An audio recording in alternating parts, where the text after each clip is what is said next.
বন্ধুরা, একদিকে আপনারা দেখতে পাচ্ছেন নীতিশ কুমার ইন্ডিয়া জোটের সঙ্গে বিশ্বাসঘাতকতা করলো, বিহারের মানুষের সঙ্গে বিশ্বাসঘাতকতা করলো, কিন্তু অন্যদিকে বাংলার মানুষ লালে ফিরছে, অন্যদিকে বাংলার মানুষ লাল ঝান্ডা ধরছে। আপনারা নিশ্চয়ই শুনেছেন পূর্ব মেদিনীপুরের শান্তিপুরে যেই সমবায় সমিতির নির্বাচন হয়েছিল, 54টা আসনে সমবায় সমিতির নির্বাচন হয়েছিল, সেখানে বামেরা জয়লাভ করেছে। 54টা আসনের মধ্যে 26টা আসনেই বামেরা জয়লাভ করেছে। 16টা আসন তৃণমূল পেয়েছে, 10টা আসন বিজেপি পেয়েছে, আর 2টো আসন পেয়েছে নির্দল।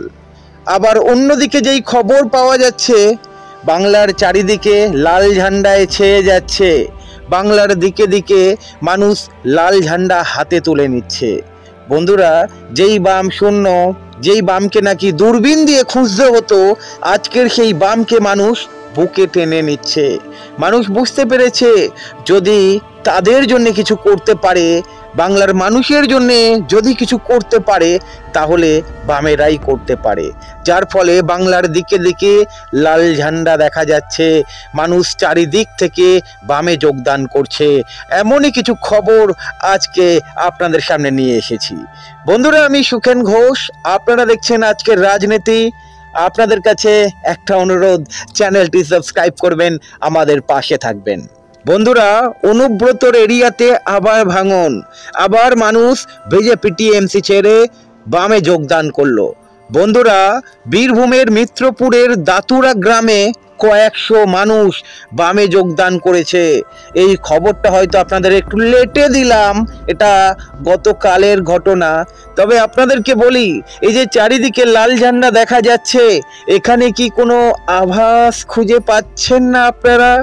সামনে লোকসভা নির্বাচন, আপনাদের কি মনে হচ্ছে না যে বাম ফিরতে চলেছে?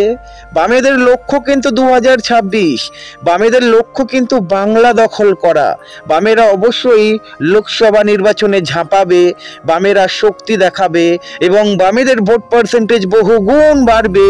এবং যারা বলছে বাম শূন্য যাবে, আমি আপনাদেরকে বলছি, বাংলার হাওয়া যেদিকে বইছে, বামেরা এবারে আর শূন্য যাবে না। যেমন আপনারা দেখলেন বীরভূমে প্রায় কয়েকশো মানুষ বামে যোগদান করেছে। অন্যদিকে পূর্ব বর্ধমান থেকেও খবর আসছে মানুষ বামে যোগদান করেছে। পূর্ব বর্ধমান জেলার জামালপুর ব্লকের রামচন্দ্রপুর গ্রাম থেকে কয়েকশো পরিবার বামে যোগদান করলো। বন্ধুরা দেখুন, অনেক দিন ধরেই আপনাদেরকে বলছি, এই যে লাল হাওয়া বইছে এখন দিকে দিকে, যে গ্রামের মধ্যেও ঢুকে গিয়েছে। অনেকেই বলছে শহরে হয়তো একটু বাম হাওয়া দেখা যাবে, কিন্তু গ্রামে গ্রামে বামেরা এখনো প্রবেশ করতে পারেনি। বন্ধুরা, গ্রামে গ্রামেই বামেরা বেশি প্রবেশ করে গিয়েছে, আর এই ইনসাফ যাত্রার পরে আরো বেশি করে নাড়া দিয়ে দিয়েছে।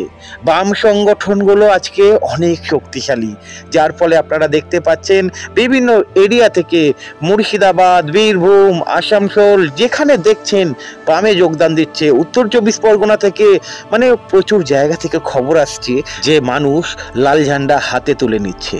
বন্ধুরা, বর্ধমান সদর থেকেও খবর পেলাম কয়েকশো পরিবার বামে যোগদান করেছে।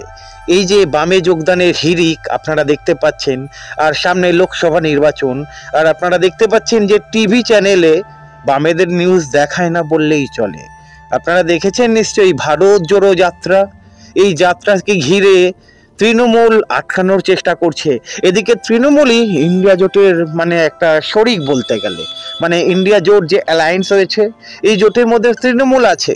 তবে তৃণমূল কতদিন থাকবে এখনো পর্যন্ত দ্বন্দ্বে রয়েছে সাধারণ মানুষ, রাজনৈতিক মহলও কিছু বুঝতে পারছে না। মমতা ব্যানার্জি বলেই দিয়েছেন এই বাংলায় নাকি মমতা ব্যানার্জি একাই লড়বেন এবং 42টা আসনে লড়বেন। মমতা ব্যানার্জি বামেদের ওপরে রেগে রয়েছেন, কারণ মমতা ব্যানার্জি মনে করছেন যে বাংলাতে কংগ্রেসের সঙ্গে জোট হলো না তৃণমূলের, শুধুমাত্র সিপিআইএম এর জন্যে। যাই হোক, আপনারা দেখতে পাচ্ছেন একদিকে ইন্ডিয়া জোটে ফাটল দেখা দিয়েছে, অন্যদিকে বিজেপি টিএমসিতে ফাটল দেখা দিয়েছে। আমাদের বাংলাতে বিজেপি টিএমসির মধ্যে ফাটল দেখা দিয়েছে এবং মানুষ বামে ফিরছে। একটা অংশ মনে করছে যারা রামে যোগদান করেছিল, মানে বিজেপিতে যোগদান করেছিল, তারাই আবার সিপিআইএমে ফিরে আসছে। অ্যাকচুয়ালি তারা সিপিআইএম সমর্থক ছিল, বাধ্য হয়ে ওই সময় বিজেপির ছত্রছাওয়ায় যেতে হয়েছিল, কিন্তু সেই মানুষগুলো বুঝে গিয়েছে, যার ফলে তারা ধীরে ধীরে বামমুখী হচ্ছে, লাল ঝান্ডা হাতে তুলে নিচ্ছে। বন্ধুরা, পুরুলিয়া থেকে কিছুদিন আগে আপনাদেরকে খবর দিয়েছিলাম যে কয়েকশো পরিবার লাল ঝান্ডার তলায় এসেছে। আপনাদেরকে বলেছিলাম পূর্ব মেদিনীপুর থেকে মানুষ লাল ঝান্ডার তলায় আসছে। আপনাদেরকে নিশ্চয়ই বলেছিলাম উত্তর চব্বিশ পরগনার ব্যারাকপুর থেকে লাল ঝান্ডায় জয়েন করেছে। আপনাদেরকে বলেছিলাম উত্তর চব্বিশ পরগনার নাকশা গ্রাম থেকে লাল ঝান্ডায় জয়েন করেছে, বনগা থেকে লাল ঝান্ডায় জয়েন করেছে, বিভিন্ন জায়গা থেকে আপনারা শুনতে পাচ্ছেন বারুইপুর থেকে লাল ঝান্ডাতে জয়েন করেছে। মানুষ যখন বামে জয়েন করছে, একটা জিনিস বুঝতে হবে, লাল ঝান্ডা দেখা দিচ্ছে। মীনাক্ষীর ইনসাফ যাত্রার পরে যেই হাওয়া বয়ে চলেছে, যেই ঝড় বয়ে চলেছে, সেই ঝড় কিন্তু থামছে না। বন্ধুরা, বামেরা আগেই বলেছে এই লোকসভাতে বামেরা শক্তি দেখাবে, এবং বামেরা বলেছে এটা 2017-18 নয়, 2024। আর সুতরাং আপনারা দেখতে পাচ্ছেন যেখানে যেখানে সমবায় সমিতির নির্বাচন হচ্ছে, তাছাড়া পঞ্চায়েত ভোটের পর দেখেছেন বামেদের শক্তি ধীরে ধীরে বাড়ছে, যার ফলে বিজেপি টিএমসির মাথা ব্যথার কারণ হয়ে দাঁড়িয়েছে। বিভিন্ন দিকে আপনারা দেখেছেন বামের ওপরে আক্রমণ ধেয়ে আসছে। কোথাও দেখতে পাচ্ছেন বামেদের পোস্টার ছেড়ে দেওয়া হচ্ছে, কোথাও দেখতে পাচ্ছেন বামেদের পার্টি অফিস দখল করে নেওয়া হচ্ছে, পার্টি অফিস ভাঙচুর করা হচ্ছে, বাম কর্মীদের ওপরে আক্রমণ ধেয়ে আসছে, বাম কর্মীদের বাড়িঘর জ্বালিয়ে দেওয়া হচ্ছে। মানুষ কিন্তু বুঝে গিয়েছে, মানুষ বুঝে গিয়েছে এই তৃণমূল এবং বিজেপির পয়সার এপিট ওপিট। তারা হয়তো মানুষের সঙ্গে ছলনা করছে, এই ছলনা বা জাদু বেশি দিন কাজ করে না, তাই ঘোর কেটেছে এবং মানুষ ধীরে ধীরে বামমুখী হচ্ছে। দেখুন, এই হাওয়া আপনারা দেখতে পাবেন প্রবল আকারে ধারণ করবে 2026-এর ঠিক আগে। আপনাদেরকে বলে রাখলাম 2024-এ হাওয়াটা ঘনীভূত হয়েছে, কিন্তু মমতা ব্যানার্জি আরএসএস এর কাছ থেকে কন্ট্রাক্ট নিয়েছিলেন, ঠিকা নিয়েছিলেন যে এই বাংলা থেকে লাল ঝান্ডা দূর করে দেবো। মুকুল, শুভেন্দু, মমতা তাদের তুলে নিয়ে তারা কিষাণজিকে মাওবাদী ডেকে নিয়ে এসেছিল, শালকু সোরেনের লাশ ফেলেছিল, অসংখ্য কমরেডদের খুন করেছে। আর তারপরে সারা বাংলা লাল হয়ে আরএসএস এর প্রধান বলেছিলেন ইনি হচ্ছেন আমাদের নতুন দুর্গা, যেখানে দরকার সেখানে একটা ঈশ্বর তৈরি করে নেয়। আর দুর্গা কি করবে?